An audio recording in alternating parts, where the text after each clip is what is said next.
fra i Danmark. Jeg hedder Anders Emil, og jeg befinder mig lige nu i Sierra Leone, i en region, der hedder Tongolili, som er en af Sierra Leones fattigste regioner.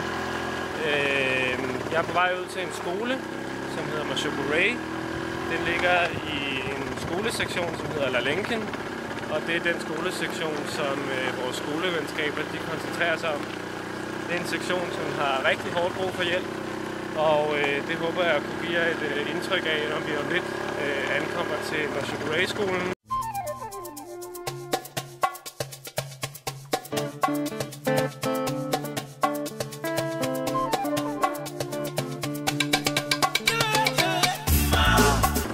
Hej igen. Vi er nu ankommet til skolen i Mashoko-Ray, hvor jeg vil lave lidt video fra.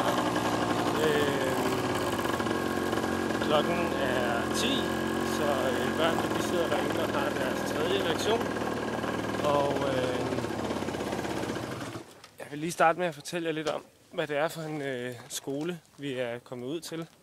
Det er sådan i Sierra Leone, at primary school det består af class 1, 2, 3, 4, 5 og 6. Det vil sige, at vi har altså 6 klasser herude på den her skole med Mashoko-Ray. Men kun 2 klasseværelser, det viser jeg lige om lidt. Klasserne 1, 2, 3 og 4, de har et værelse, og klasserne 5 og 6, de har et andet værelse. Skolebygningen den er sådan relativt højt standard i forhold til, hvad man ellers ser hernede. Og det viser jeg.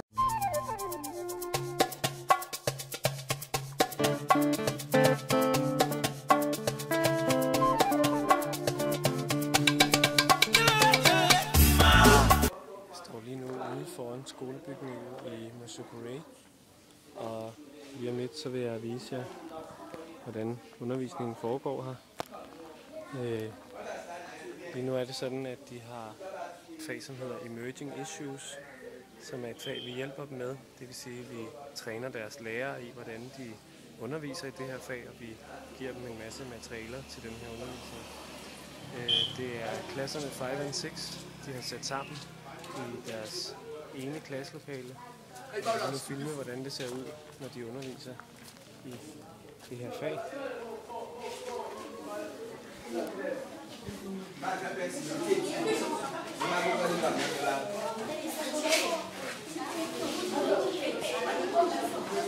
Good noise.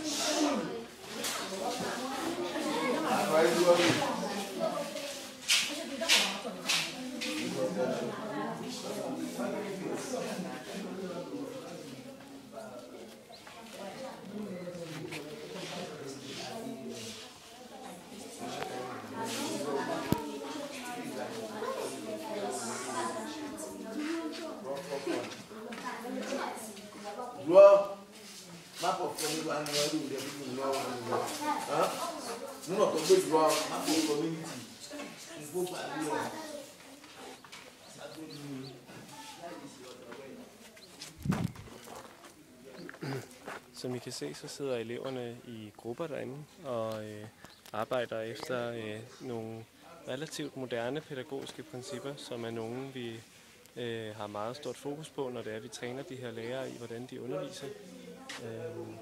Vi har 2 relativt dygtige lærere her på Mashoko-Ray, som er meget interesserede i at blive bedre.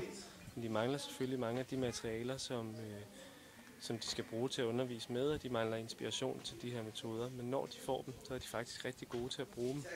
Og gruppearbejde, det er en af de metoder, som vi forsøger at lære dem, og som de har rigtig stort held med. Nu filmer jeg lige lidt rundt i udkanten af Mashoko-Ray landsby. Det område, I ser herude, det er et, de bruger til fodboldbanen blandt andet, og hvor eleverne også har udendørs undervisning.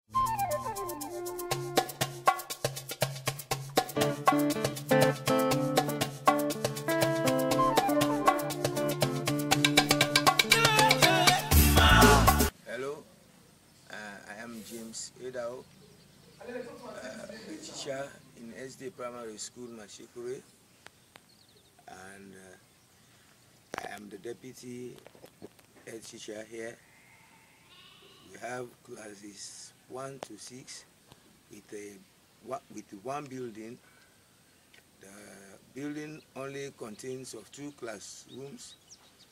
The one class contains from classes 1 to 4, which is much congested, and the other room contains from classes 5 to 6, and the rooms are very much incongested.